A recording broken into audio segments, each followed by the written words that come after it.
Wouldn't you love to see one of these NFL owners, when somebody disrespects our flag, to say, get that son of a bitch off the field right now, out, he's fired. He's fired!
Hi, I'm Malcolm Jenkins, safety with the Philadelphia Eagles.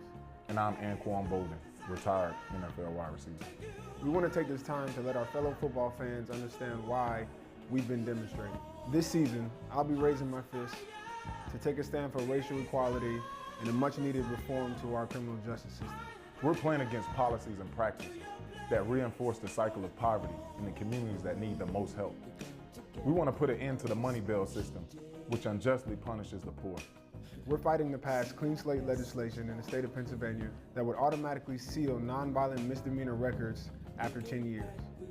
We're looking for police accountability so we can rebuild trust and work together to make our community safer.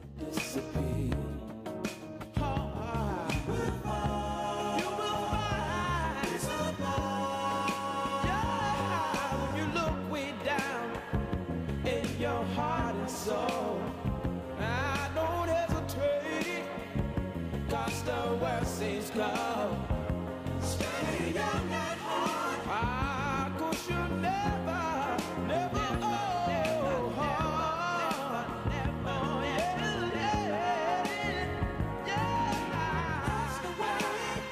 That's the way of the world.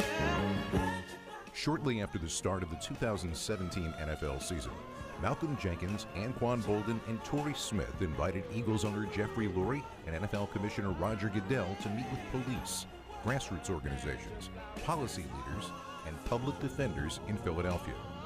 The group, along with Rodney McLeod and Chris Long, met to get a better understanding of the complexities of the criminal justice reform work that many of the players have been conducting over the past year to strengthen the community. Their first stop was the headquarters of the Philadelphia Police Department to meet with Police Commissioner Richard Ross. The biggest reason we're here is the league and Mr. Lurie is trying to better understand what some of the players in different cities are trying to accomplish, especially in the light of all of the social turmoil and the protests and all of this context. So the biggest thing that we want to pull out of these meetings is one, getting an understanding of the context. What are some of the challenges that our law enforcement faces, whether it be in the communities trying to actually get their jobs done, or some challenges that you face from a training and public trust standpoint. The next destination was a local community agency, Why Not Prosper, where founders of various community nonprofits dedicated to criminal justice reform detailed the struggles that formerly incarcerated people face upon re-entry into society. The group then observed several public bail hearings at the Criminal Justice Center and continued on to the offices of the Defender Association of Philadelphia for further insight into the city's bail and pretrial system and examining policies and legislation. We have people sitting up in jail who can't make $500, but they don't have $50. The 2.2 million people who sit in jail today across the country, a lot of them are pretrial.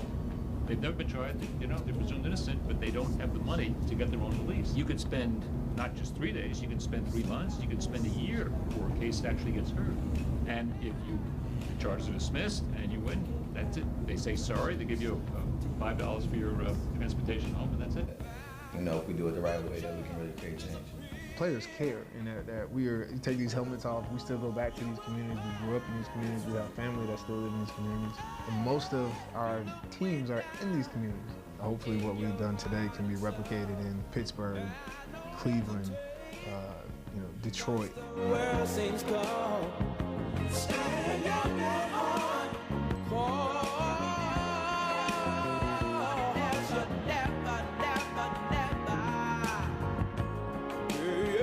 When somebody disrespects our flag, to say, get that son of a bitch off the field right now, out, he's fired.